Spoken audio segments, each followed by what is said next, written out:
ఏం శ్రీశ్రీ గారు, ఒక్క సినిమాతో మీరు హిందీ రచయిత అయిపోయారండి. థ్యాంక్ యూ అండి. యాక్చువల్గా తెలుగు పాట కంటే హిందీ పాట రాయటం చాలా తేలికండి. ఎందుకంటే అది అందరికీ అర్థం కాదు కాబట్టి. మనం రాసిందే హిందీ, ఎస్పెషల్లీ తెలుగు సినిమాల వరకు. సో ఎనీవే, ఇది యాక్చువల్గా దీనికి ప్రీ రిలీజ్ ఈవెంట్ అని చెప్పి పేరు పెట్టారు, కానీ ఇది నిజానికి సక్సెస్ మీట్. కారణం ఏంటంటే ఈ సినిమా దాదాపుగా ఒక 200 మంది చూశారు ఆల్రెడీ. గత 4-5 రోజులుగా దీనికి స్పెషల్ షోస్ వేస్తున్నారు. అందరి వైపు నుంచి కూడా, అంటే ప్రతి ఒక్కళ్ళు కూడా ఫేస్బుక్లో దీని గురించి చాలా గొప్పగా పెడుతున్నారు. అంటే ఒక్క నెగిటివ్ కామెంట్ కూడా లేదు. ఈవెన్ ఆఫ్లైన్లో కూడా అసలు ఒక్క నెగిటివ్ కామెంట్ వినిపించట్లే. So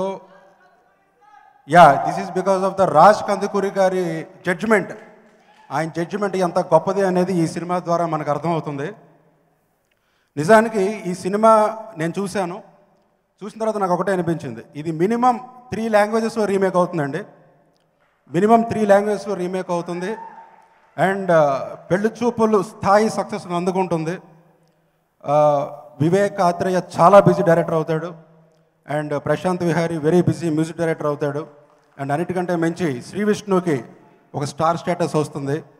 and beyond everything Raj Kandukuri గారి జడ్జిమెంట్కి కూడా ఒక స్టార్ స్టేటస్ వస్తుందని అనుకుంటున్నాను. సో రియల్లీ ఇది బాక్స్ ఆఫీస్ మీద ఎక్కుపెట్టిన మిజైల్ ఈ మెంటల్ మధ్యలో. Thank you. వండర్ఫుల్ అండి. మరి ఆ ఎక్కుపెట్టిన మిసైల్ డెఫినెట్లీ దాని రేంజ్కి వెళ్ళాలని, ఆ రేంజ్ సెట్ చేయాలని కోరుకుంటున్నాను. Thank you so much once again.